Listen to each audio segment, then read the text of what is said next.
I never imagined ending up like this for a business social. Hey, you've been looking grim, James. Hey, you help him loosen up a bit. Seems like James is interested in you. The drunk CEO called over Ava hostess who was attending to a colleague next to us. It was because I had been intently watching that hostess. As instructed, the VIP hostess sat down next to me, reached out towards me, and started to touch me. She moved her gel-polished, fingered up slowly. Just being touched by her feminine gentle hands made my body tense. I was looking at her beautiful face feeling extremely nervous. My name is James Taylor. I'm a 31-year-old divorced man working in hospital administration. I divorced my wife Jane 3 years ago. Jane was a truly wonderful woman. And I still sincerely appreciate that I met her. So why did we divorce? The blunt truth as being with me was nothing but a negative for Jane. James, I'm home. I'm making dinner now. Jane would say that and rush into the kitchen. However, she was surprised to see that I had already prepared stew. It's okay, I've already prepared dinner. You must be tired from working late, right? Let's have dinner together. I thought she'd be happy, but to my surprise, Jane had a gloomy look on her face. Stew was supposed to be one of her favorite dishes, so I wondered what was wrong. James, I'm sorry. Sorry for what? I didn't understand why Jane was apologizing, but then she said something unexpected. I'm the worst having my husband make dinner. From now on, I'll prepare something in advance when I'll be late from work. You don't have to do that. No. It's my policy to balance both work and housework. Jane said that and continued to blame herself throughout dinner. For me, it was not a bother at all to cook for Jane. I was excited and looked forward to her return home, hoping she'd enjoy the meal. I thought that in this day and age, housework shouldn't just be a woman's responsibility, but should be a shared task between spouses. But apparently Jane didn't see it that way. Jane and I are the same age. After graduating from a prestigious private university, she started working at a major bank. She's a competent woman. We met at a social gathering and I immediately fell for Jane, who is serious and intellectual. It seems Jane also had a good impression of me, and after 6 months of dating we got married when we were 27.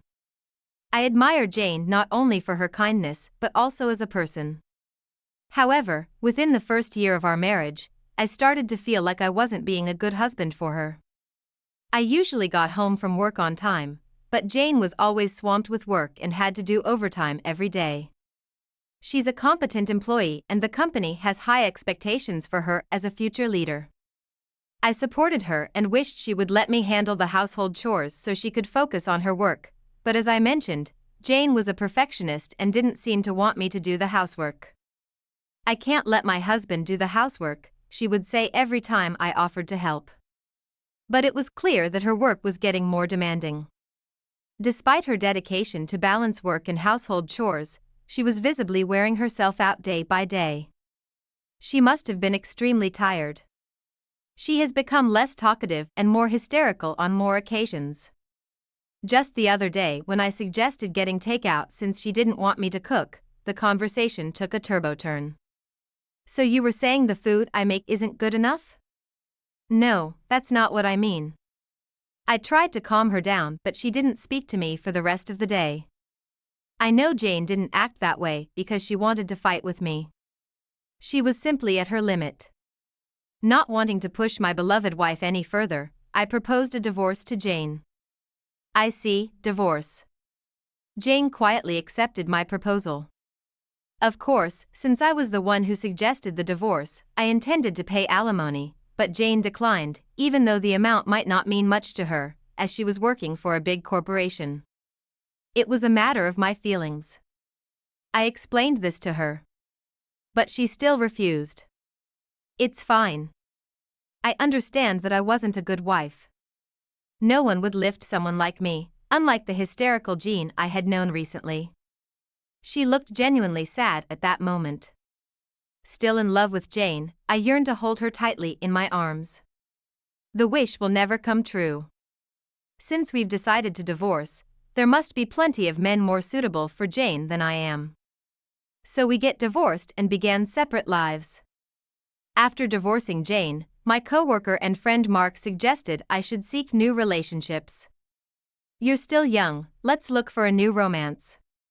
I'll set up a mixer for you. I appreciated Mark's sentiment, but I wasn't quite ready to meet someone. Apparently, I loved Jane more deeply than I thought. It also seemed somewhat inappropriate to look for another woman so soon after divorcing Jane.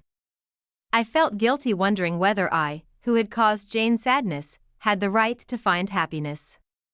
Now that I was divorced, with more time to spare, I began to devote myself to work more than ever. Thanks to that, I was given more responsibility at work. Lately, I've been personally noticed by the director of the hospital, which I'm grateful for. Before I knew it, 3 years had passed since I divorced Jane. However, I hadn't been involved with any women since then, and there wasn't a single day I forgot about Jane. Even though our relationship was supposed to be over. She would likely continue to live in my heart, living a life of going back and forth between work and home.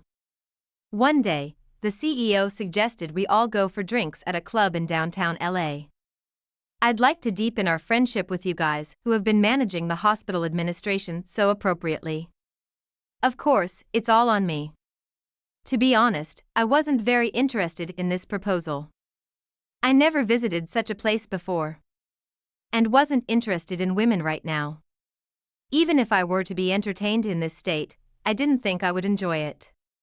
But I suppose it's time to grow up since the CEO had made the suggestion it wouldn't be right for only me to be absent. Thus, I, along with other members of the group, visited a high-class club in downtown LA. This club has a nice atmosphere and there are only wonderful women here. I'm sure everyone will be satisfied. The CEO said that and enthusiastically led the way into the club. Indeed, as the CEO said, it was a beautiful club with a good atmosphere.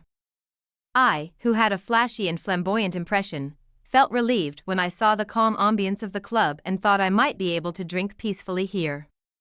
The hostess, Catherine, who led our group to our seats, was also a wonderful, classy person. We've been waiting for you, everyone. The young hostess who is called Mia greeted us warmly. It's a pleasure to have you here, gentlemen. Let me show you to your table. Please enjoy yourselves. A woman who seemed to be the manager called Catherine stepped back as a young hostess, seemingly a favorite of the boss, led us to our table. Each of us had a hostess to attend to us, but I was utterly astonished by one of them. What a surprise! Standing before me in a dress was my ex-wife Jane. Jane. Why is she here? Jane now dressed in a vibrant dress and heavily made-up look. Nothing like the woman I remembered, but there was no doubt about it, it was Jane. There was no way I could mistake the face of my wife whom I loved so much. Jayton noticed my presence and eyes adorned with eyeshadow widened for a moment. It felt as if time had stopped between us, but of course no one around us noticed. The girls distributed themselves evenly among the tables and began serving us. Jane didn't come to my side, but instead sat next to a colleague of mine, Carl. Carl, faced with Jane, began chattering excitedly, getting to be entertained by such a beauty. What's your name? It's Janet. If she introduced herself as Janet, then it must indeed be Janet. With this strong belief, I stole glances at Jane while chatting with the other hostesses. I couldn't help but wonder why Jane, who had once worked for a large corporation, was now working at a club as a hostess in downtown LA. Jane had always been quite a beauty, but she now looked even more refined. Her makeup was flawless and her dress fit her perfectly. Could this air of elegance indicate that she had been working as a hostess for quite a while? All sorts of thoughts were racing through my head, but I couldn't get drunk despite drinking alcohol. In contrast, the CEO, completely wasted, blurted out something unthinkable. You seem a bit uptight, James. Hey you, why don't you help him relax? It seems like James is interested in you. The intoxicated boss called over Jane, who was serving Carl. It was because I had been gazing at Jane as if being ordered. Jane sat next to me, stretched out her hand towards me and started to touch me. She moved her fingers beautifully painted with gel nails, slowly being touched by such feminine graceful hands. My body stiffened. She too had a better look on her face. Jane must never have imagined running into her ex-husband in a place like this. As she touched my thigh over my suit, I, filled with intense nervousness, looked into the face of Janet, or rather Jane. Up close I couldn't help but be taken aback by her sultriness and beauty, accentuated by her vibrant makeup. But at the same time, I was getting a somewhat tired impression from Jane. Of course, hospitality work can be a tough job, and fatigue would inevitably accumulate. Yet beyond that, I felt a shade of worry in her, as if she was troubled by life itself. Janet has got your heart racing, hasn't she, James? With no way of knowing what was going on in my heart, the onlookers, including the boss, were laughing amusingly. In the midst of all this, only Jane and I, each with our own thoughts kept hidden, wrapped up the night at the club. Why was Jane working as a hostess? I may be overstepping, but I want to know. Thus thinking, I sent Jane an email for the first time in 3 years. The email seemed to have arrived, but there was no reply even after a week. Perhaps being contacted by me may have been annoying to Jane, but something stuck in my mind, so I decided to visit Jane's family home directly. According to a mutual acquaintance, Jane is currently living at her family home. I quickly decided to take some cookies and visit Jane's family home on my next day off actually. This is my second time visiting Jane's family home. Jane's parents were self-employed, affluent and refined people, but they seemed to have a policy of not getting too involved with their daughter. So my introduction to her parent was casual. I thought they would ask me more about myself, so I was somewhat taken aback when they calmly approved our marriage. Jane had said this about it. My parents are obsessed with my sister Alice. And they don't care about me. Jane has an older sister named Alice. While Jane was a refined beauty, Alice was a glamorous beauty with modeling experience. Still, to my eyes, Jane was the more attractive of the two. Alice had led a splendid life and was married to a man who ran an accounting firm. She is a woman who belonged to what you might call the winning team. From Jane's parents' point of view, they may have gone through many twists and turns when raising Alice as she is the eldest daughter. But when it came to their second daughter, Jane, I assumed they realized there was no need to interfere so much in her upbringing and approached it with a detached attitude. However, when I visited Jane's family home, I was confronted with a shocking reality. Why is it so run down? After a long time, I was astonished to see Jane's family home. The building itself was large and grand, but the garden was completely overgrown. Even though a gardener used to visit regularly and the garden was always kept neat, now the weeds were growing wild and there was even bulky trash left outside. Feeling uncomfortable, I stepped onto the property of the house and heard a loud yelling voice. "You useless person, I want a soda. Go get it for me now." When I went to the voice, I found an obese woman with a shaggy head yelling at Jane in front of the entrance. Who is this person? I wondered for a moment before recognizing her as Alice. Seeing the drastically changed appearance of Alice, who was once so beautiful, I was at a loss for words. What on earth happened to her? I was sneaking around in the shadows to check on the two of them. Okay, I'll go. After being yelled at by Alice, Jane responded in a faint voice. There were deep dark circles under Jane's eyes, and though I hadn't noticed it when she was wearing a long dress at the club, her shorts revealed a large bruise on her leg. In a split second, I began to suspect that Jane might be experiencing regular harassment from Alice. You're enjoying making me suffer, aren't you? Like in our college days. You're sabotaging my happiness, aren't you? Becoming emotional? Alice tried to forcefully grab Jane's shoulder. Jane was trembling in fear, her body shrinking away. Unable to bear the sight any longer, I called out Jane. Grabbed her hand, then we both took off running. A stunned Alice shrieked hysterically. Where are you going? But I paid her no mind. I assured Jane into my car and drove off. Walt Linda Days. Jane finally spoke up. Why are you here? I saw you at the club the other day and I've been worried about you. You look pale now in that bruise. Can you tell me what happened?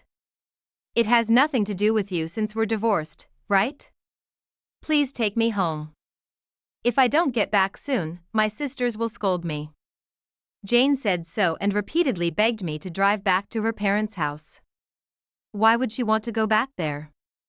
I told Jane I can't let you go back to that house. She clearly needed rest in a calm environment. I decided to take Jane to the hospital. She seemed very tired, so the doctor decided to administer and forge it and have her admitted to the hospital for a month. I felt immense gratitude towards the understanding doctor. Although Jane initially resisted strongly, she soon fell into a deep sleep on the hospital bed, likely due to extreme fatigue. During this time, Alice kept calling Jane's phone over and over.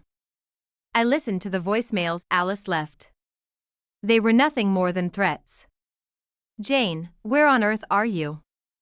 If you don't come home, you won't get away with it? While frightened by Alice's hysteria, I waited for Jane to recover. The hospital also judged that Jane needed mental care. So she started receiving psychiatric treatment while regaining her physical strength. Many more injuries were found on Jane's body, revealing that she had been suffering regular abuse. Once Jane was finally well enough for a face-to-face conversation, I decided to talk to her in the hospital room. She had lost over 10 pounds since I saw her at the club and her complexion was PO. I've caused you trouble, haven't I? I never thought my body was screaming for help to the point where I had to undergo such extensive treatment. You've really been pushing yourself too hard. Can you tell me exactly what happened? Okay, actually. With that, Jane began to explain everything that had transpired after our divorce. Jane discovered that the family business her parents ran had fallen on hard times when she returned home. Her sister Alice had also returned home after her divorce, the result of an affair Alice had. From my point of view, Alice had it coming, but the shock of her divorce led her to overeat and she has fallen into her current hysterical state. Despite the already strained household finances, Alice had been recklessly spending money to relieve her stress. To help her struggling family, Jane had taken up a second job as a hostess in downtown LA. She was commanded by her parents to bring in some income to help the family through their financial crisis. Jane did her best to protect her family, but eventually the bank discovered her side job as a hostess and she was fired. She is now taking care of Alice and doing all the housework during the day while working as a hostess at night. I couldn't believe all of this happened without my knowledge. Regardless of the circumstances, the burden on Jane was far too great. Why do you have to go so far? I have no choice. I've caused a lot of trouble for my parents and my sister. According to Jane, her parents had always favored Alice. Wanting her parents' attention, Jane devoted herself to studying. However, she failed to get into her first-choice public university and ended up attending a private university. Jane's mother Michelle had constantly told her, "We paid a lot of money for you to attend private university. Be grateful." Also, there was a dispute between Jane and Alice when Jane was a college student. At the time, Alice had a boyfriend. Midway through their relationship, Alice's boyfriend grew tired of her self-centered behavior and unbelievably began to fall for Jane. When Alice found it out, she was so shocked that she overdosed on pills and was rushed to the hospital. Their parents, devastated, rushed to the hospital and constantly blamed Jane, Paul, Alice. "It's all because of you, Jane. You seduced him and caused this." Jane's father, Thomas, even said it would have been better if you were the one being rushed to the hospital, not Alice. Whether it was a flashback to that time or not, Jane continued speaking, tears streaming down her face. "I've caused trouble for my parents. And deeply hurt my sister. That's why I must serve my family, and without that I have no value. That's not true. I grabbed Jean's shoulders and looked straight into Rye's. Rye's, filled with tears, met mine. Even when we were married, we never had such a profound eye contact. Jane, you don't need to associate with anyone who doesn't value you, even if they're your blood relatives. Besides, I love you from the bottom of my heart no matter what, so never say you have no value. James. When Jane called my name, she wrapped her arms around my back. Even without further words, we felt a deep understanding of each of her feelings. I knew then I would never let go of Jane. It was a moment of profound realization. Later on, Jean's parents repeatedly demanded me to give Jane back. So I went directly to Jean's house and played them a recording. I have recorded everything clearly, including what happened that day with Alice. If you try to interfere with Jane again, I will also step up, I warned them.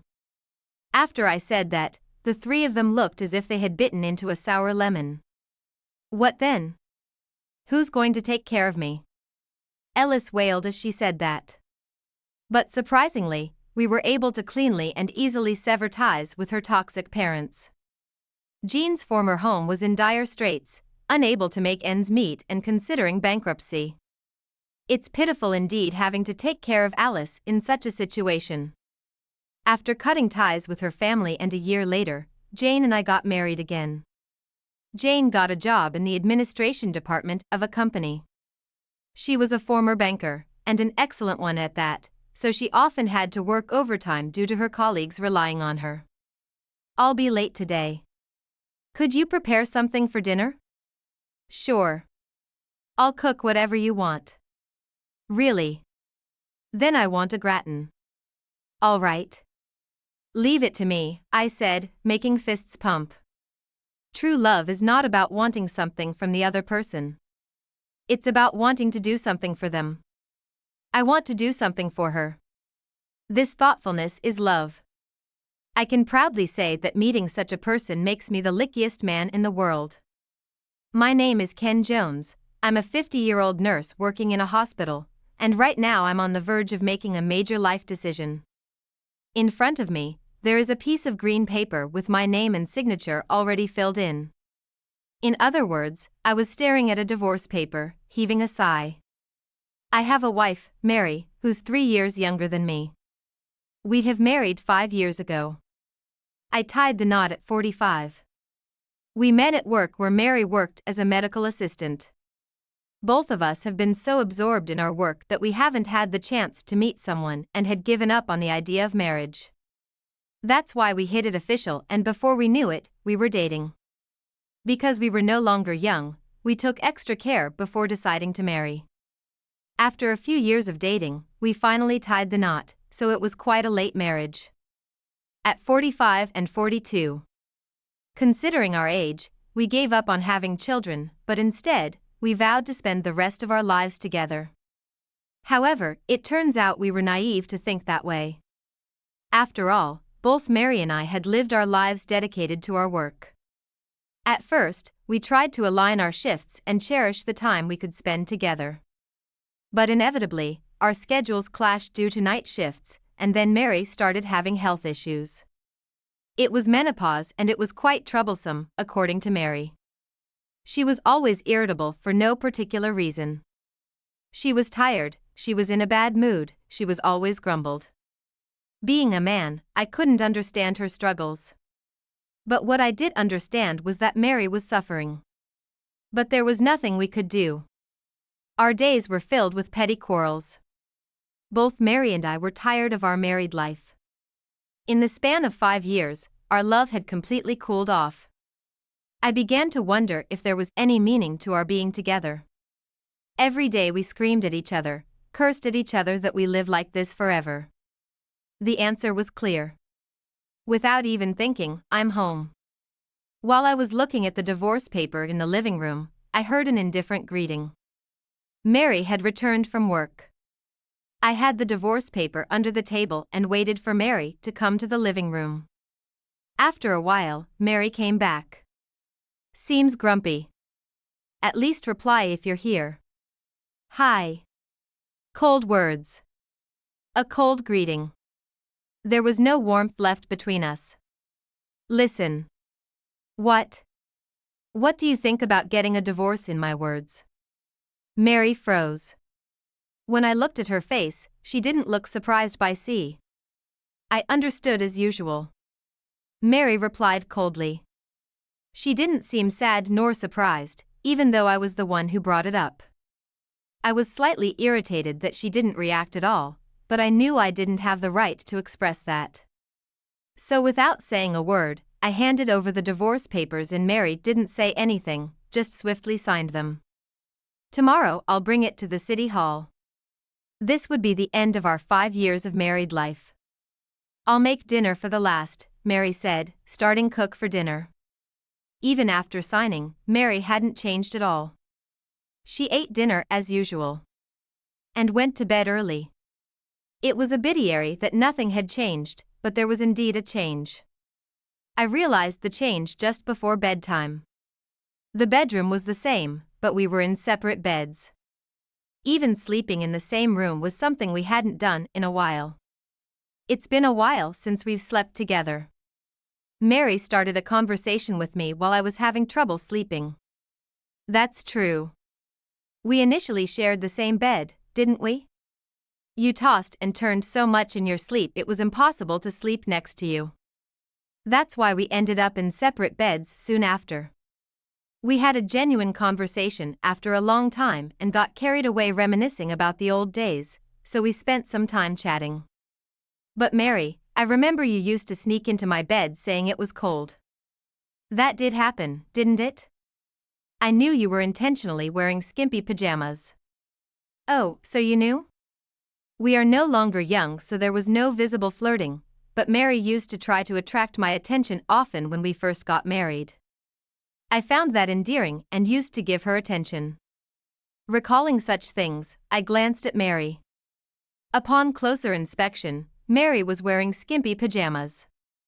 Did you remember? Mary noticed that I was looking at her pajamas, smiled a little. May I get into the bed because it's cold? I hesitated for a moment, but invited her into the bed. We're old enough now and wouldn't get excited. Since we'll be complete strangers from tomorrow, let's just make this a final memory. Mary lying next to me with her shoulder touching mine. In the course of 5 years, she seemed to have lost quite a lot of weight. She had been busy with work, and at this age it's easy to get tired. I realized I must have been pushing her too hard. That's not to say I want to go back to being married, but I don't want Mary to be unhappy. Thinking about such things. Good night, good night.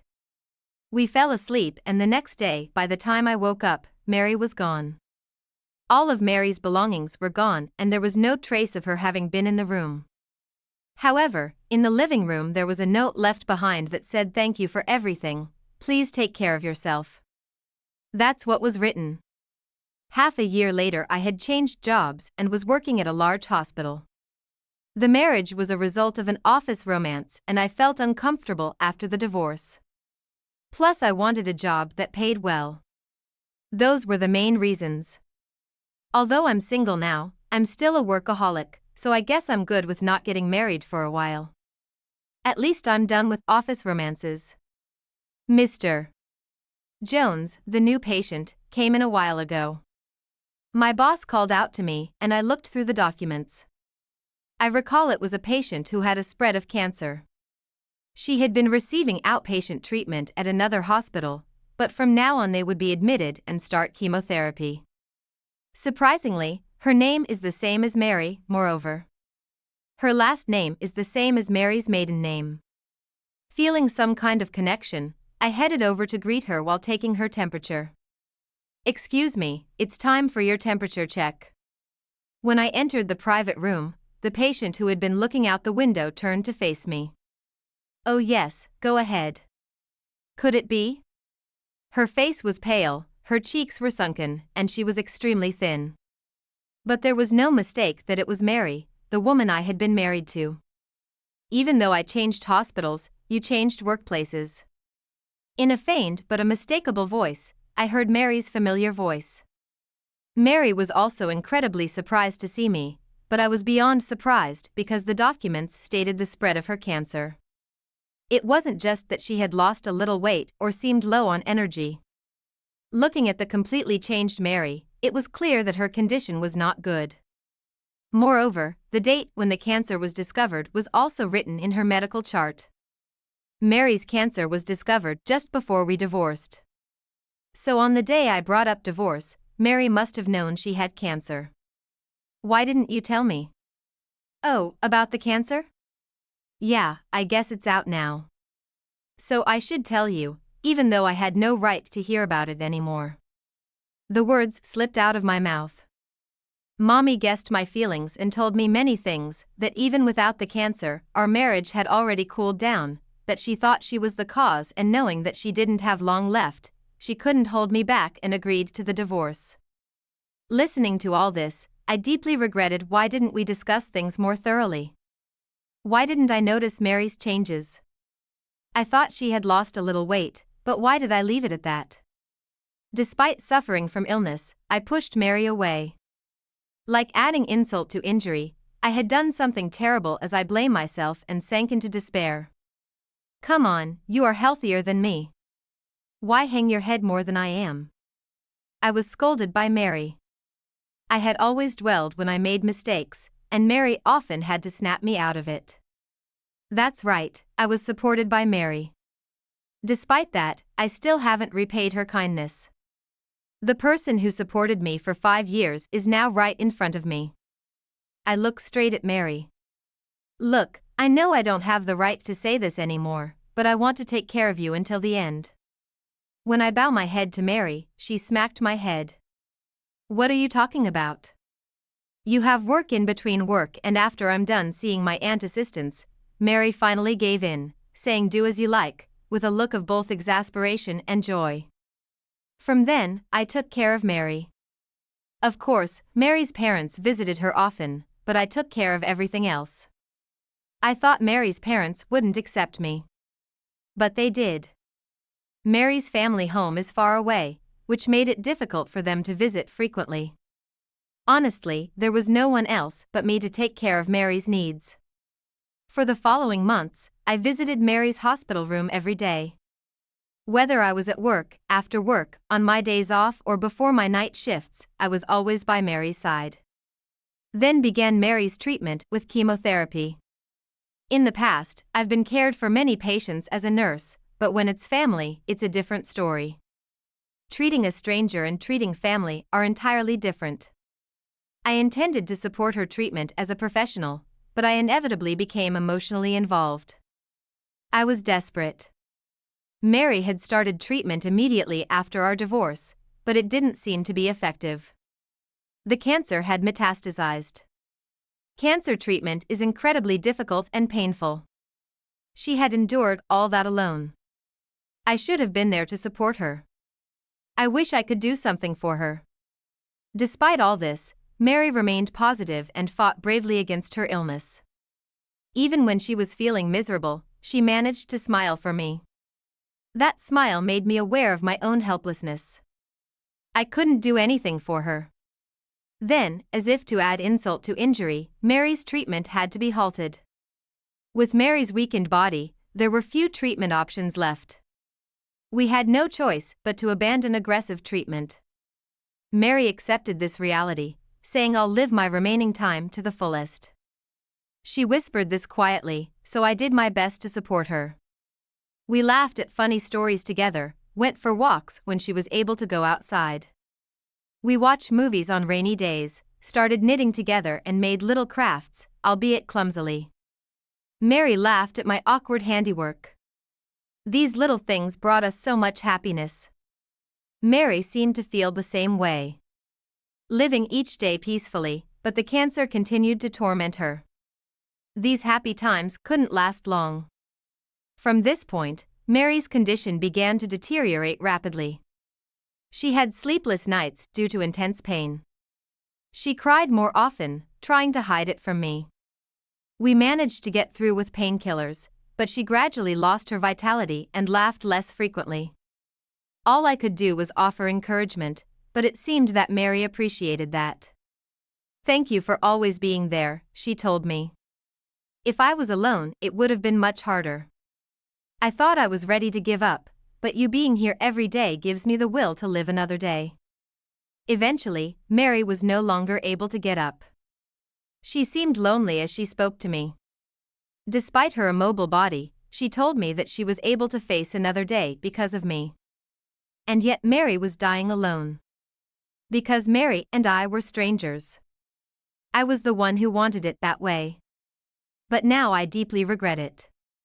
I tried to express my rekindled affection for bedridden Mary in words. "Hey, what's up? Will you marry me?" I finally send my second proposal in a silent hospital room devoid of any mood. Mary widened her eyes in surprise, then smiled slightly. "You're silly, I won't get married again. Plus, you're a divorcee, right? It would be a scandal if your wife passed away after remarrying." Despite her words, Mary looked delighted. And I was rejected quite spectacularly. But I just couldn't give up. So I handed Mary a marriage certificate. Of course, I had already signed it. "You're such a fool." Mary accepted it with joy. She embraced it like a treasure. Maybe that was enough to satisfy her. A few days later, she passed away. She lived a month longer than her terminal diagnosis predicted. She really put up a good fight. That's what I wish for, heart to be happy in heaven. After Mary's death, preparations for the funeral were quickly underway. As we were not legally married, I couldn't be the chief mourner. Despite this, Mary's parents told me they wanted me to sit in the family section. I was initially going to decline, but they were insistent and in the end, I took a seat with the family. The funeral proceeded and we headed to the grave. Strangely, I didn't shed a tear. I had already steeled myself while caring for Mary. While waiting for the preparations at the grave, I sat on a bench aimlessly looking at the sky. Mary was no longer in this world. It felt like a gaping hole had opened in my heart. "Ken, you were here," my Mill said as she noticed me staring blankly at the sky. Her swollen eyes revealed she had been crying. Her sorrow must be greater than mine. "Having lost her daughter Mary, she left a letter for me to give to you. She wanted it to be given on the day of her funeral." What? What was handed to me was a letter and a diary for Mary. I opened the diary first. It was a simple diary. Just as Mary would have it, with only a sentence or two about trivial things. But around the time we met, the sentence became longer. It documented our dates, evaluations of my work, and conversations in our domestic misstep after we moved in together, all carefully detailed. "Can make the omelette I made today, despite it not tasting good." He didn't show any distaste, he didn't lie, he just ate silently. I felt his kindness for not saying it wasn't tasty, but these words gradually turned into reflections about herself. It started around the time she had menopause. I took out my frustration on Ken again. I can't forgive myself for doing this. I just shout, never able to have a proper discussion. Ken is growing colder. If I were in his position I would feel the same, but it still makes me sad. The last pages of Mary's diary were filled with regret. Day after day I found myself glued to a particular date in the diary. "Today I found out I have cancer. It seems like I don't have much time left. I'm sure if I tell Ken he'll be kinder, but I don't want to do something that cowardly. Even if I die, I don't want him to grieve. So please forgive me for being harsh with him." At those words, I catch my breath. It was dated a month before we divorced. In other words, for a whole month, Mary intentionally acted tough towards me. She was trying to distance my feelings from her. With trembling hands, I searched for the date when I suggested a divorce. Today Kane proposed a divorce. Finally, I can set him free. But when I dressed lightly like old times, he noticed I was so happy. "Thank you for a final memory left." Her diary entry stopped there. I had no idea that she was thinking so much about me.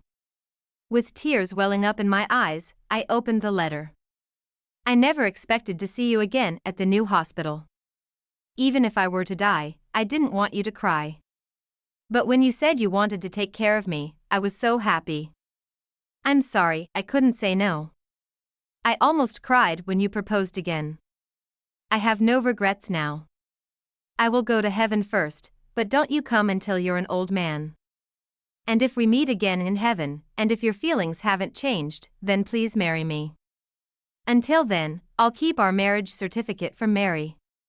By the time I finished reading, I was crying uncontrollably. Mary's feelings were overflowing in this letter. That's why her parents allowed me to sit in the family section for a while. I cried like a child. I cried pathetically, my eyes swollen. But at the grave, just as Mary wished I did not cry. She said she wanted me not to cry. So I decided to bid her farewell with a smile. Mary, who slept peacefully in the casket, held our marriage certificate in her hand and her face was incredibly calm. The marriage certificate with my signature and seal had Mary's signature duly filled in. My name is David Richardson. I'm a 23-year-old government administrator. 2 years ago, I got my administrative qualification and left the company I've been working at to join the current office where I'm employed. I'm getting used to the work and I'm generally enjoying life. But to be honest, I do have one concern. Brother, not again. Why is this place such a mess? My sister Emily visits my apartment and she always starts with this comment, throwing her brows and sighing deeply. Come on, I can't help it, I'm busy with work. Listen, David, I'm telling you this because I'm worried living in such an insanitary place, eating junk food all day. It's just too unhealthy. Indeed, I haven't paid attention to what I eat recently and I've been feeling stressed living in this mess. Emily, always the responsible one, comes to my apartment almost every week, but I mess it up faster than she can clean. You're right. You're absolutely right, Emily. David, you're doing well financially now, so why not consider a housekeeping service? A housekeeping service, yes. You pay them and a housekeeper comes to your house and does all sorts of chores, including cleaning. Even if they can't come every day, having them 2 or 3 times a week would make a huge difference, I think. I hadn't even considered such a service before. But I'm not good at housework, so it's a perfect fit for me. Emily, thank you. I'll try housekeeping service right away. That's a good idea. You can't even get a girlfriend with this mess, you know? At Emily's words, I blushed in embarrassment. I've never had a girlfriend in my 23 years of life. Struck by her accurate guess, I blurted out a response, flustered. Well, that's none of your business. Okay. And with a small chuckle, Emily left the apartment spotless and went home. Despite everything, I'm truly grateful to Emily. I actually have a bitter memory related to romance. That's partly why I've been hesitant to get involved in romantic relationships. During my senior year of high school, there was a girl I liked. Her name was Claire, a beautiful, kind and intelligent classmate. Hey, David, shall we study together at the library again today? Sounds great. Let's do it. So we spent almost every day studying together at the private library. Back then, I was aiming for a scholarship program at college, so I devoted myself to studying. Claire, do you know how to solve this problem? Oh sure, you should apply this formula here. When Claire said this, I was startled by the scent of sweet shampoo coming from her long hair as she looked into her notebook. At this time, I was already in love with Claire. Once we finished applying to colleges, we would have more free time for each other. I planned to confess my feelings to her then. With this goal in mind, I spent my high school days, but the situation took an unexpected turn. I was chosen for a special scholarship as planned, but I ended up declining it. It turned out that during this time, my father fell sick and could no longer work, and our family's financial situation became dire. I decided that going to college in this situation would be too difficult, so I decided to start working right after high school graduation. I was disappointed that I couldn't go to college, but I decided to move forward and turn the page. However, this situation drastically changed my relationship with Claire. I tried to head to the library with Claire as usual, but something seemed off about her. David, I heard you're giving up going to college and you're going to start working right after high school. Yeah, that's actually the case. It's the first time I'm hearing about this. I thought it would worry you, Claire. The college where you had the recommendation slot? My best friend was aiming for that also. Honestly, when I heard that you declined the recommendation, she was also shocked. If you were going to decline it, I wish you had given that slot to her from the beginning. I was at a loss for words after hearing this from Claire's best friend's perspective. My actions must have been inexplicable and probably shocking. Claire, I'm sorry, it's a bit complicated for me too, even though we spent every day together. Before I knew it, Claire's eyes were filled with tears. David, I'm sorry, but I think I'll keep my distance from you from now on. With that, Claire started running in the opposite direction of the library. I wanted to chase after Claire, but in the end all I could do was stand there. Regardless of the reason, I had deeply hurt her with this incident, so we ended up drifting apart after graduating from high school without resolving anything. I still feel guilty for what I did to her. Just as I was reflecting on my past love like this, something unexpected happened. Later, I ended up promptly getting a housekeeper. When the doorbell rang, I opened the door and was taken aback. Waiting for you. Wait, what? There she was, unmistakably Claire. She had grown into a stunningly beautiful, fair-skinned woman. She too, with a surprised expression, opened her mouth. No way. David is my client today. Shocked. We were both frozen in place for a while, but we couldn't stay like this forever.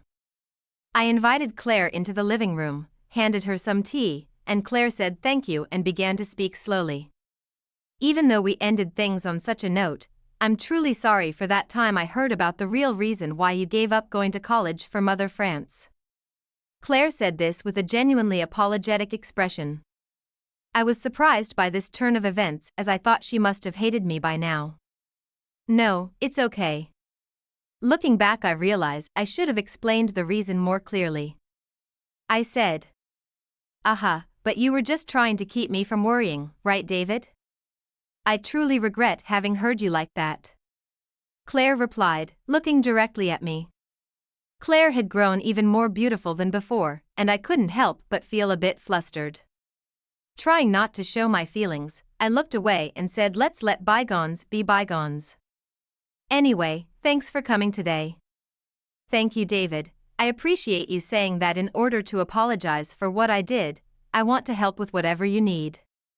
As she said this, Claire donned a tidy white apron with neat frills and efficiently began to clean. Being a man, there were some bucks that shouldn't be seen, but it was a good thing that I had tidied them up beforehand. Thanks to her, my messy room was transformed into a clean space in just a day. But I couldn't help wondering, why was Claire working for a cleaning service? I'm sure she had gone to college, but I don't know anything about what happened afterward. Still, I couldn't ask her about every detail of that. After Claire finished cleaning, she cooked dinner for me as part of her service. As I watched her cook skillfully in the kitchen, I found myself wondering if she normally cooked for someone else in this manner. She served a freshly cooked hot grit and it was so delicious that I was moved. Just after I finished eating dinner, I received a phone call from work. So I told Claire thank you for today and answered the phone in my room. The call ended up being longer than I expected, and before I knew it, almost 2 hours have passed. Thinking that Claire must have left by then, I was surprised to find her asleep at the table when I returned to the living room. I gently shook her shoulder and said, Claire, wake up, it's already 11 o'clock. What?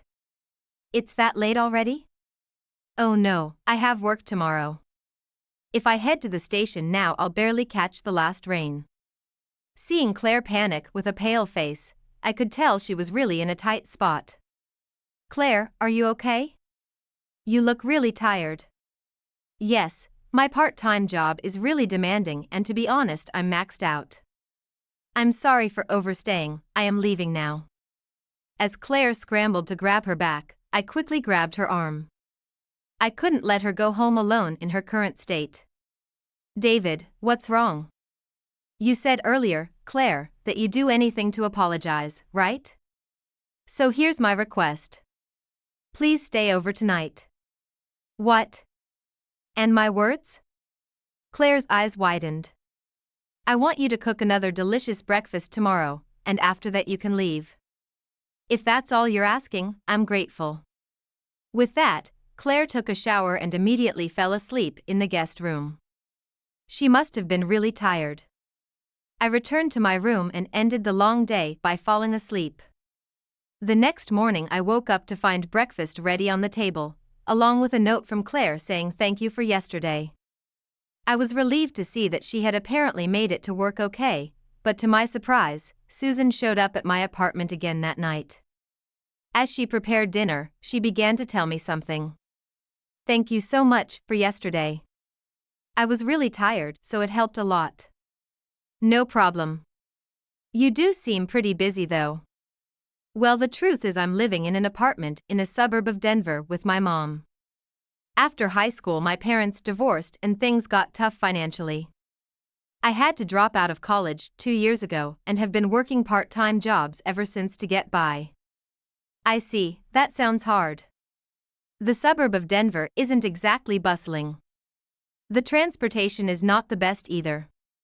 It must be tough to commute here. Also, my mom isn't in the best health, so I'm trying to help her. That's why I'm studying to get a computer certification. You really are busy. Yes, but I want to repay my mom for everything. With that, Claire smiled gently. Thank you so much for everything. Sorry to have bothered you, Claire. Wait. I stopped her as she was about to leave.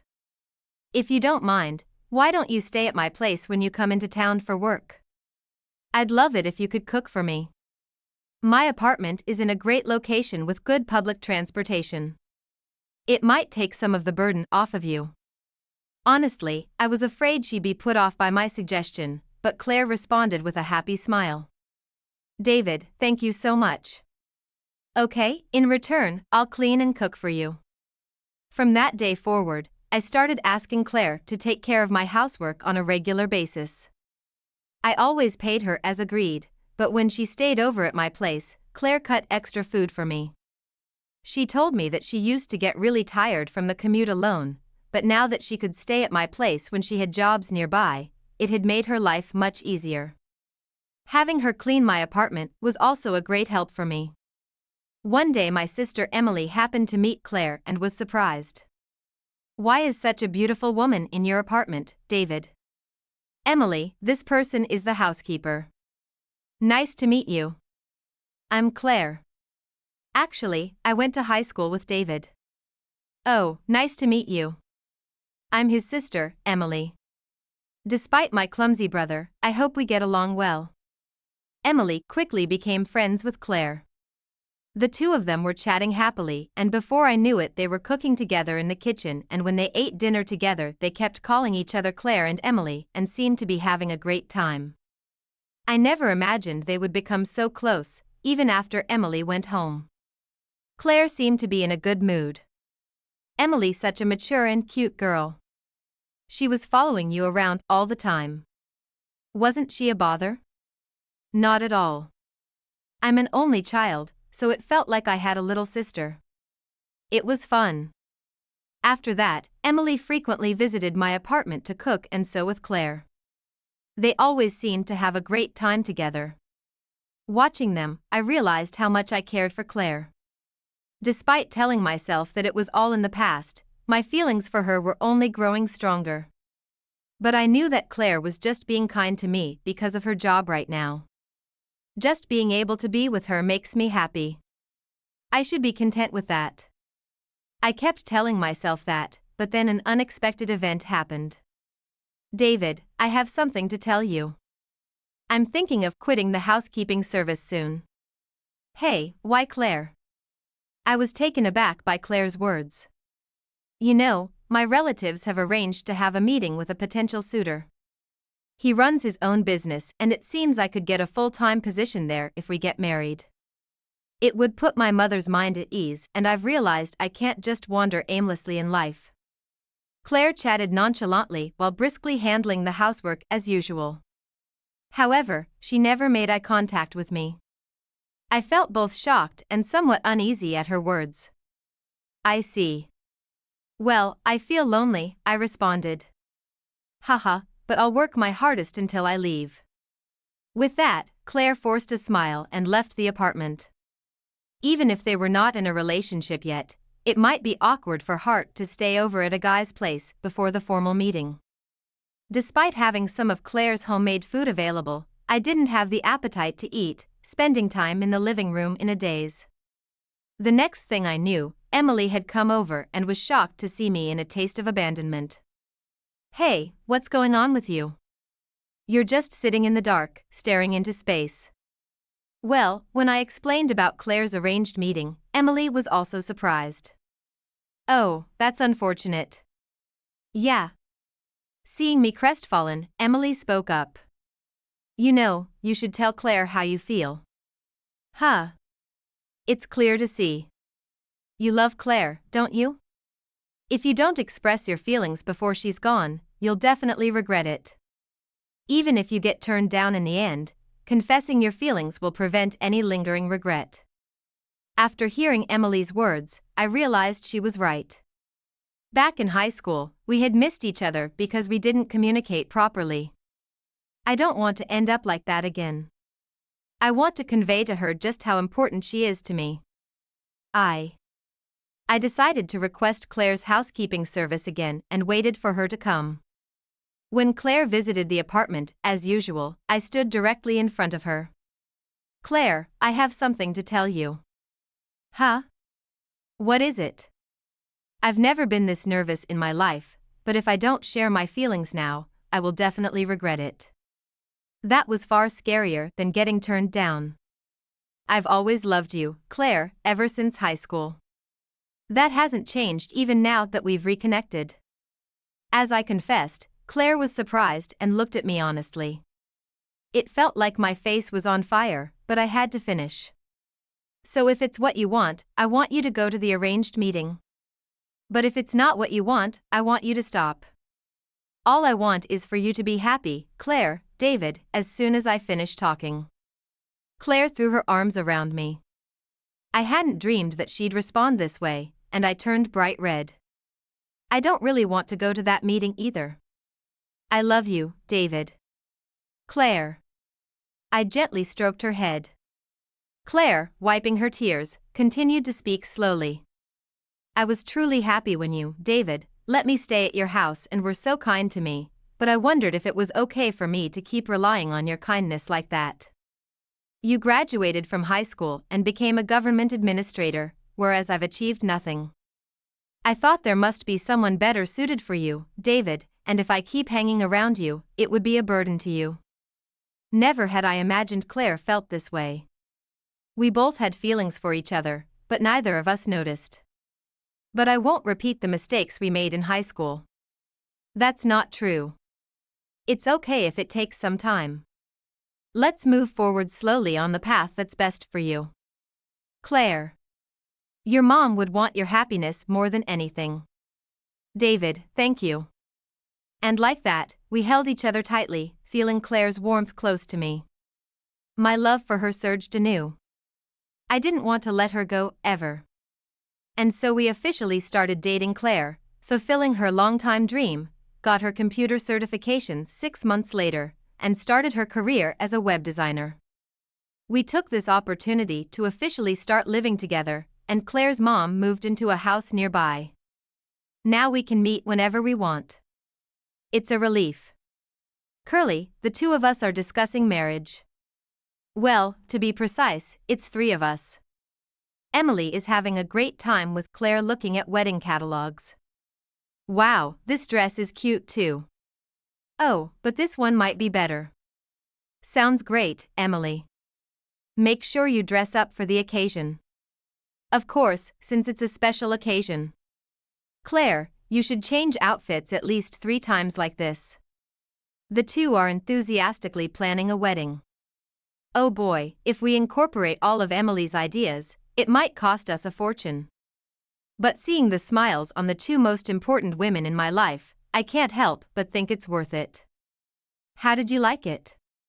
Your subscription will be a great motivation for our production. See you in the next video. My name is Keith Johnson. Turning 42 this year. I graduated college and immediately started working at a trading company. But I couldn't adjust to it at all. Now I'm working at a coffee shop run by my uncle. After 12 years of service at the trading company, I lived somewhat of a jobless life. I lost interest in everything, even social interactions became a dread. My lifestyle could be easily described as reclusive. The person who brought me out of this was my uncle, a man so obsessed with coffee that he opened up his own specialty shop. In the beginning, I started helping out in the shop somewhat aimlessly, but I soon found myself increasingly captivated by the allure of coffee. Looking back, I'm convinced that this was my uncle's strategy. I'm naturally timid, not good at interacting with people. I was introverted. Even shy. It's embarrassing to admit, but I've never had a girlfriend even at the age of 42. I need to set the record straight though. There is a reason for this. I was raised in a predominantly female household. My father passed away early due to illness, living with my mother and 2 assertive sisters, and on top of that there are even more assertive 2 younger sisters. My place at home was minute to say the least. Growing up surrounded by strong women, I developed a kind of fear and respect for women. I grew into a man too intimidated to approach women. I'm okay with the regulars at the shop like the older women, but that's about it. Even the local elementary school girl, Emma, calls me Keith casually. That proves how low-key I am. My uncle's coffee shop attracts coffee lovers who gather almost daily. Many of them are even more knowledgeable than me, so I have a lot to learn. I can't do without a notebook at work. I jot down everything I notice or have been taught so I don't forget. My uncle calls it secret notebook. While I was checking new coffee beans with my notebook in hand, the doorbell rang with a jingle. Excuse me, hello. Spotting me, he cheerfully greets me, deftly maneuvering his wheelchair closer to the counter. He smoothly transfers from his wheelchair to the stool of the counter, using only his arm strength. As always, he does it with ease. His name is Alex Miller, a regular at the shop and a wheelchair user. When we first met, I didn't know how to act. Should I help him? If so, how should I assist him? All I could do was fret as I stood there worrying. Alex, just like today, smoothly sat down at the counter and laughed. Don't look at me like I'm performing a circus act. From the day we met, Alex and I became good friends. Alex, a coffee lover who frequents this shop, is a treasure trove of knowledge for me. Eager to learn everything I listen to, Alex shares knowledge. Despite being best friends, Alex is only 28 this year. He's 14 years younger than me. And yet, Alex seems far more mature than me. I feel like he's experienced a much denser life than mine. Despite probably having had difficulties that he can share with anyone, Alex was always cheerful. He's the kind of guy who laughs off the fact that I quit my job and stayed home for a few years. Currently, Alex is working as a translator from home and often visits the shop to take a break. He often works at the counter with his laptop until closing time. Many of our regular customers are also fans of Alex. Alex is ridiculously handsome and he's so polished it's somewhat intimidating. I once went shopping with him for clothes at that time. The outfit that Alex had chosen for me has now become a go-to for important events. Just waiting for its moment to shine. But even someone as flawless as Alex has a weakness. Alex has a twin sister. It seems that he simply can't stand up to her. I've been to Alex's house a few times. I've met his mom, but I've never met his sister. I heard some somewhat scary rumors from our regular customers around the same age at the shop. The most common rumor is that she used to be a punk. I didn't ask Alex directly, but I heard this from our regular customers in the Clark. As someone who's not good at women, assertive women are my worst nightmare. I swore to myself that I would definitely keep my distance. Who would have thought that such a turn of events was waiting for me that day? After working at the shop until closing time, I drove Alex home. His home is on the way, so it is no big deal to drive him home. I ran into Alex's mother, Mary Ann, who had just come back from her part-time job at the entrance. It had been a while since I saw her last, and Mary Ann has a strikingly beautiful face. As we were making small talk, Mary Ann suddenly clapped her hands together as if she had an idea. Then she said to me, "Keith, would you like to go on a blind date?" I was flabbergasted at the sudden proposal of a blind date, but Mary Ann, with a grin on her face, moved the conversation forward. Basically, she was suggesting that I go on a blind date with the rumored sister. The ex-delinquent almost slipped out of my mouth, but I managed to hold it back. Alex said, "That's a great idea." Surrounded by the parent and child, I felt cornered with no way out. "She's a bit older, but I think a gentle guy like you would be perfect for Evelyn." That was the first time I learned her name. Apparently, she's currently living alone and working as an office worker at a printing company in the neighboring town, Nebraska. The fact that she hasn't been around since she started working only fuels the ex-troublemaker theory. But I don't know anything about her.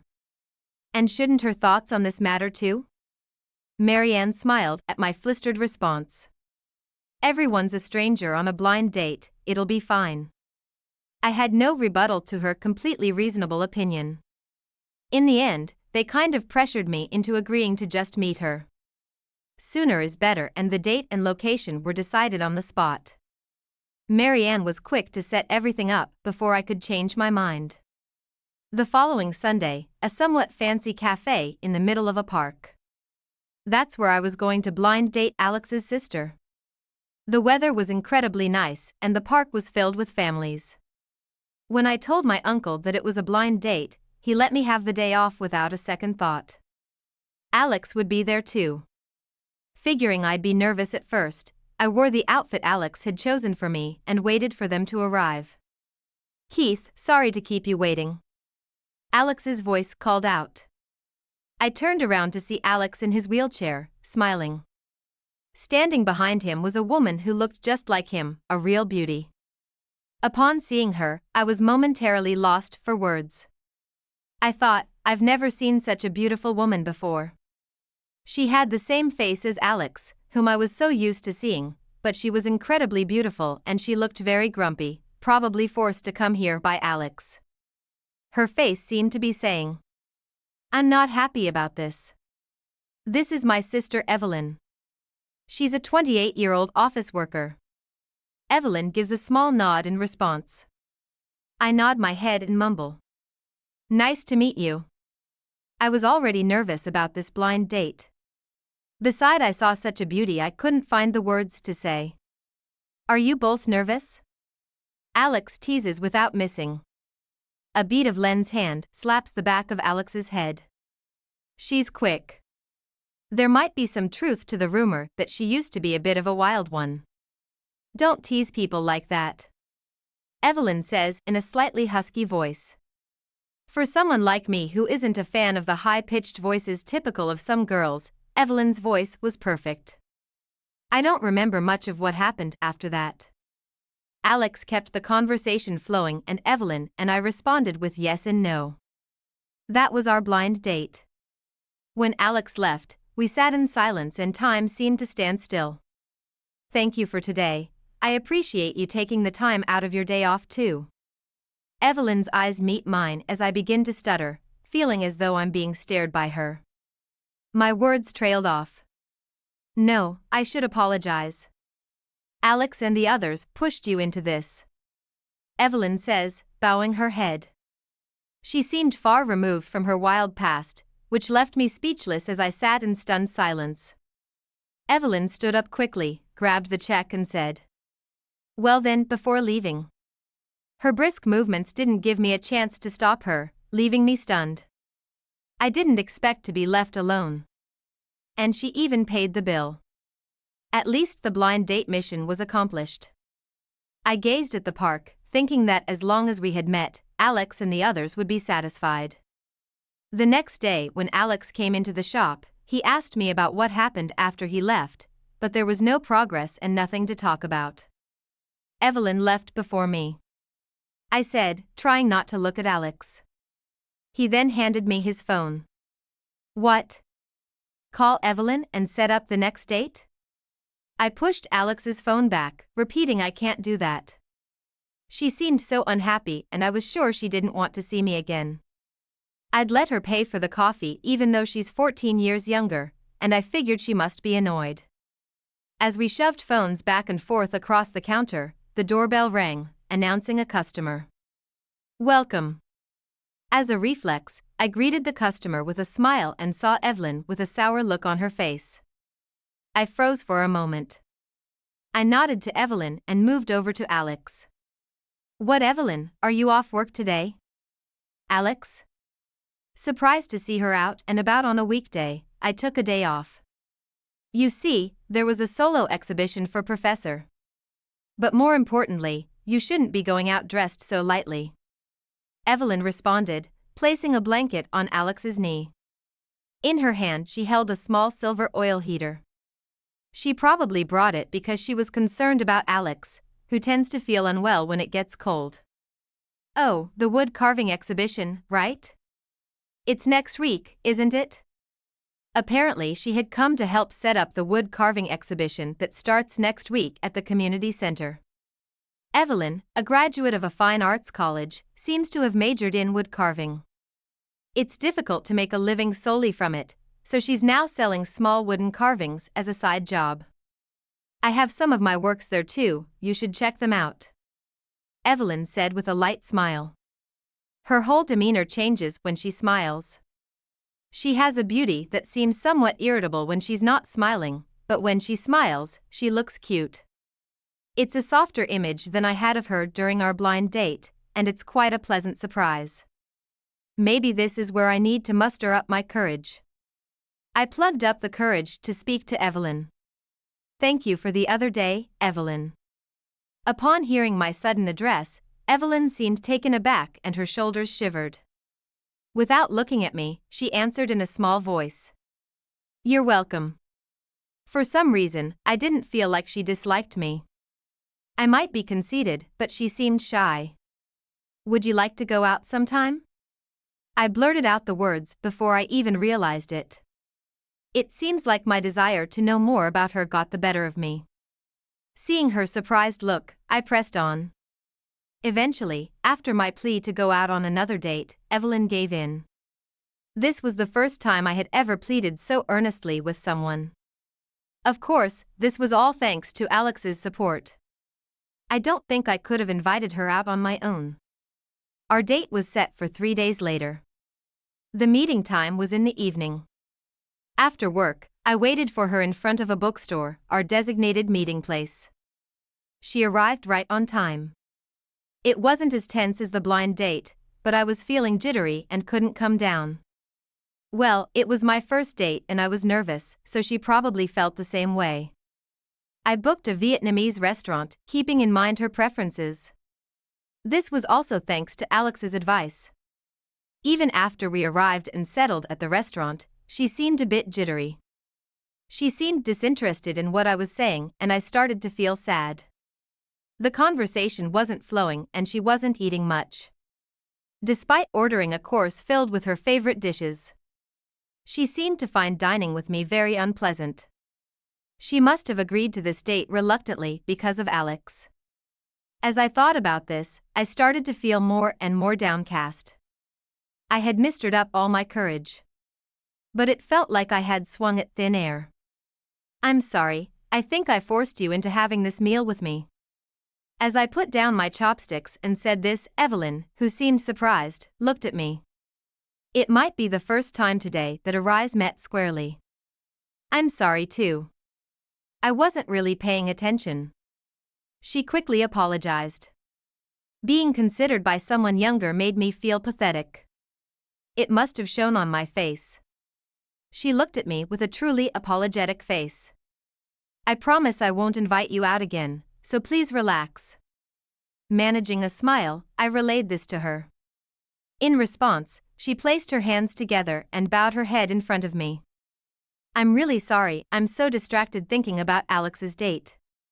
Evelyn, with her hands together and bowing as if praying to me, apologized again and again. Tonight it seemed Alex was also going on a date with a girl, and apparently it would be their first time going out. Just two of them. Alex was undoubtedly popular, but he never had a girlfriend.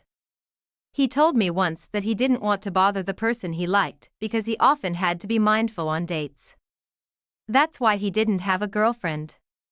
So, this was Alex's first date.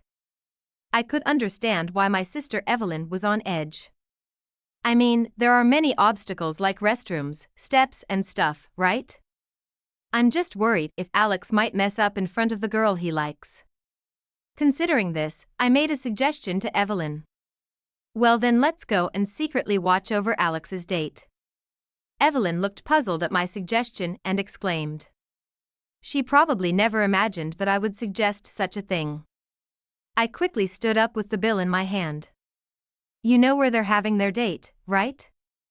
Evelyn nodded affirmatively and took my hand. I had heard that she did wood carving, and her palm full of calluses proved that she was serious about it. I was somewhat pleased to discover this new side of her. The place where Alex and his date were was close to the restaurant where we were dining. It was an Italian restaurant. Well equipped with accessibility features, I went there with Alex a few times. Peering through the large window, I could see Alex and her people passing by gave us suspicious looks as we head across the busy street. Secretly watching them. From what we could see, there didn't seem to be any problems. He was with a cute girl reminiscent of cotton candy. They looked like a perfect couple. I thought. Evelyn's concerns were unfounded. But as she continued to intently watch the two of them, Evelyn's expression was dead serious. At that moment, I wondered if this might be the reason for the rumors about her past as a delinquent. Hey, can I ask you something? What? I'm a bit busy right now. She replied, still focused on watching Alex. Watching over Alex and his company. Evelyn was indifferent to my questioning. Is the rumor about you being a former delinquent true? What, are you crazy? You just asked this to me. Taken aback by my question, Evelyn unintentionally stood up and shouted. Realizing that she would be noticed by Alex in his date if she wasn't quiet, she quickly crouched down and glared at me. I don't fully understand what delinquent means, but I am not one, she said. So I asked her why such a rumor had spread. She puckered her lips in irritation. The reason of it all was a fight with a classmate. Back in high school, there was a girl who often bothered Alex. One day during gym class, that girl purposely blocked Alex's wheelchair with her belongings. Unable to exit the classroom, Alex attempted to get past the items but ended up toppling over with his wheelchair. When Evelyn found Alex in the state, she was livid and attacked the girl. She dragged the girl through the hallway to Alex and forced her to apologize. The girl cried loudly, refusing to acknowledge what she did. Evelyn, who dragged the girl around while she was crying out loud, later became a feared entity. That's said to be where the rumors of her being a former delinquent started. She admits that she may have gone too far, but she smiled and said she had no regrets. She probably thought that girl was trying to get Alex's attention. Evelyn said she also came to that conclusion as an adult, but she couldn't forgive it. So the supposed ex-delinquent sister was just a sister who loved her little brother. The misunderstanding somehow made me chuckle. As I was laughing quietly, Evelyn smacked my back. Evelyn, would you seriously consider dating me? I know I'm like an old man to you, but what do you think? Eyes widened in surprise at my confession while I was crouching hidden behind the shrubs. No good. I gave it another push and Evelyn stood up, brushing off the fallen leaves on her knee. She started walking, so I hardly followed her as we walked shoulder to shoulder. Evelyn looked up at me from the corner of her eye. Then she said, "Show me that thing of yours." "Excuse me here now. You showed it to Alex, but not to me." With a harsh whisper, I gulped. "Show me that. Your notebook." By that, Evelyn meant my notebook where I jot down what I study about coffee. "I have showed it to Alex once." Apparently Evelyn heard about it from Alex. I wonder why she wants to see such a thing. While puzzled, I pulled the notebook out of my bag and handed it to Evelyn. Taking the notebook, Evelyn sat on the edge of a flower bed and started flipping through it. After about 5 minutes, she looked up from my notebook and smiled. "You passed what?" "What passed?" As Evelyn returned my notebook to me with a smile, I was clueless. "Looking at this notebook, I can see what kind of person you're, Kita. I can tell you're very sincere and serious. Is this what they call hot and cold?" Suddenly my heart started pounding. "So I'm sure there are many things I don't know, but please take good care of me," Evelyn said, bowing her head to me. The sudden turn of events left my mind reeling. "Does this mean you've agreed to be my girlfriend?" I couldn't help but confirm, and instantly I felt an impact on the back of my head. It seems she still had the habit of hitting first. That day we talked about our dreams for the future. I have a dream of becoming a barista. Evelyn had a dream of becoming a wood-carving sculptor. When it comes to talking about our dreams, we both get excited. Evelyn suggested making a competition out of who can realize their dream first. I agreed. It was a moment that I convinced myself to become a barista. Seriously. There exists something called Barista Study Abroad. It's a study abroad where you internet overseas cafes and gain professional knowledge as a barista. Half a year after starting to date Evelyn, I was in Italy. Even before me, she quit her job and started working as a wood-carving sculptor in earnest. I couldn't stand the idea of being left behind, so I decided to study abroad, knowing that if I go abroad we'd end up in a long-distance relationship. I expected her to stop me. But Evelyn kicked me out the door with a push on my back. I wanted her to say she would miss me a little, but her apparent relief was just like her. Yet being cheerfully sent off made me feel like I was being brushed aside. She hardly ever reached out. After my internship ended, I kept dragging my return home and started avoiding meeting her again. I kept thinking, what if she's disappointed in me? Or maybe she's not contacting because she found someone else for half a year. Another half a year. I ended up spending 2 years in Italy. I had also earned a few Bries to qualifications that are recognized in Japan. I can return home now, but I couldn't make up my mind. Plus I was a little sad to leave Italy. I had been working part-time at the same long-established store where I did my internship. The chime of the doorbell rang out in the empty cafe, signaling the arrival of a customer. As I lifted my face from the coffee I was brewing, I saw an unbelievable face. It was Evelyn, who was supposed to be in Japan. She had become even more beautiful over the 2 years. With a glare fixed on me, she sat down across the counter right in front of my eyes. "You've kept me waiting too long." Still glaring at me as she pressed a flyer in front of my eyes. The flyer was for Evelyn's solo exhibition in New York. I realized in an instant that Evelyn had achieved her dream. "I'll treat you to a cup of coffee," I say calmly, suppressing my joy and start working with my hands.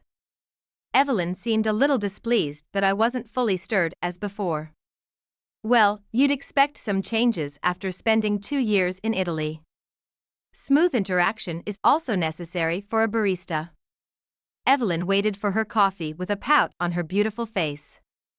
I thought it ruined a good-looking face. I placed a latte with lot art in front of Evelyn. Upon seeing the latte art, Evelyn muttered, "Damn it." I almost laughed at her adorable frustration, but I was nervous too. The latte art on the latte. I handed over Reed, will you marry me? And Evelyn stirred it violently with her spoon, pretending not to see. She drank the latte in one gulp with a look of indifference on her face. I'll have to treat me to another 100 cups to make up for the wait. I'll write it as many times as it takes until you're satisfied, I replied. Evelyn seemed pleased with my words and nodded. Then she whispered, don't forget what you just said. I got Evelyn's consent to our marriage 3 days later when I murmured, you fell pretty easily, didn't you? She hit the back of my head with a surprising force. I guess she remained aggressive for the rest of